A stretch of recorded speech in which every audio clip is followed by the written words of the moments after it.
मध्य प्रदेश के ग्वालियर चंबल संभाग के श्योपुर जिले की विजयपुर विधानसभा सीट पर उपचुनाव जल्द ही संपन्न कराए जाने हैं। ऐसे में इस सीट पर बीजेपी के प्रत्याशी के तौर पर कांग्रेस छोड़कर अभी हाल ही में बीजेपी ज्वाइन करने वाले और प्रदेश सरकार के नए मंत्री रामनिवास रावत का नाम लगभग तय माना जा रहा है। इसके बाद कांग्रेस भी अपने प्रत्याशी की चयन प्रक्रिया में जुट गई है।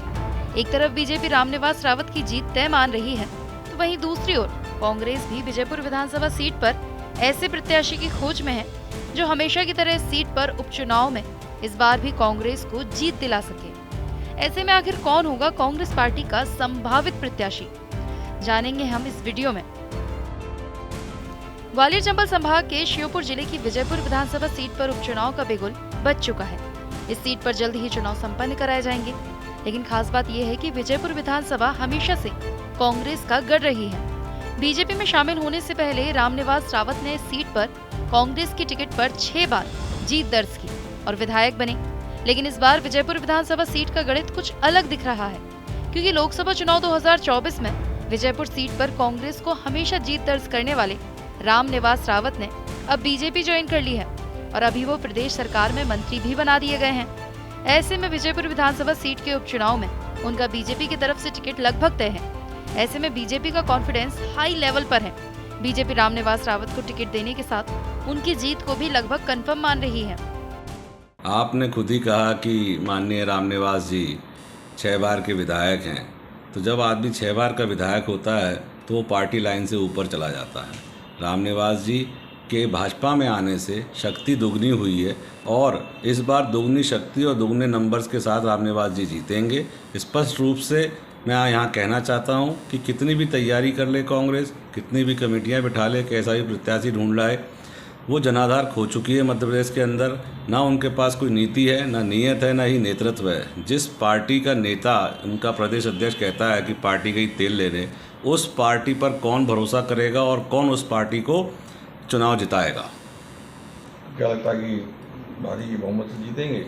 मैं स्पष्ट रूप से कह रहा हूं कि दुगनी शक्ति के साथ जीतेंगे। रामनिवास जी बहुत ही कद्दावर नेता हैं। उनके आने से भारतीय जनता पार्टी को भी बल मिला है और भारतीय जनता पार्टी का बल उनके साथ है। उसके हिसाब से वो बहुत ही बड़े संख्या से इस बार जीत कर आएंगे।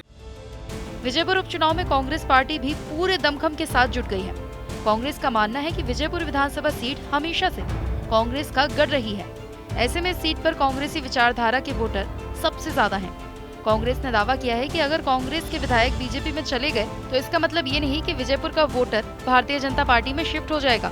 इस सीट पर होने वाले उपचुनाव में कांग्रेस पार्टी का ही प्रत्याशी जीत दर्ज करेगा। देखिए, कांग्रेस की पूरी पुख्ता तैयारी है और संगठन भी हमारा पूरे हर तरह से चुस्त दुरुस्त है। और सबसे बड़ी बात तो यह है कि विजयपुर जो है वो, यदि मैं कहूँ कि कांग्रेस का गढ़ था और कांग्रेस का गढ़ है, तो इसमें कोई अतिशोक्ति नहीं होगी। वहाँ कांग्रेस मानसिकता के वोटर्स हैं, वहाँ के नागरिक हैं। कांग्रेस का बहुत योगदान रहा। यदि वहाँ से कांग्रेस के विधायक दूसरे पार्टी में चले जाते हैं, इसका अर्थ ये नहीं होगा कि वहाँ का वोटर जो है वो भारतीय जनता पार्टी में शिफ्ट हो जाएगा। निश्चित रूप से आप देखोगे कि हमारा प्रत्याशी जो कांग्रेस का रहेगा इस बाईपोल इलेक्शन में वही जीत हासिल करेगा। ऐसे में आइए जानते हैं भाजपा के रामनिवास रावत के सामने कौन हो सकते हैं कांग्रेस के संभावित प्रत्याशी। तो कांग्रेस की रायशुमारी में कांग्रेस के संभावित प्रत्याशी के तौर पर 5 दावेदारों के नाम प्रमुख तौर पर सामने आ रहे हैं, जिनमें सबसे पहले मुकेश मल्होत्रा। भाजपा छोड़कर कांग्रेस में आने के बाद 2023 का विधानसभा चुनाव बागी होकर निर्दलीय लड़ा। अच्छा परफॉर्मेंस होने पर लोकसभा चुनाव में कांग्रेस में वापसी की और अब उपचुनाव के लिए दावेदारी है। छोटे लाल सेमरिया आदिवासियों के नेता हैं और जनपद पंचायत अध्यक्ष रहने के अलावा 1998 में विधानसभा चुनाव भी लड़ चुके हैं, लेकिन हार गए थे।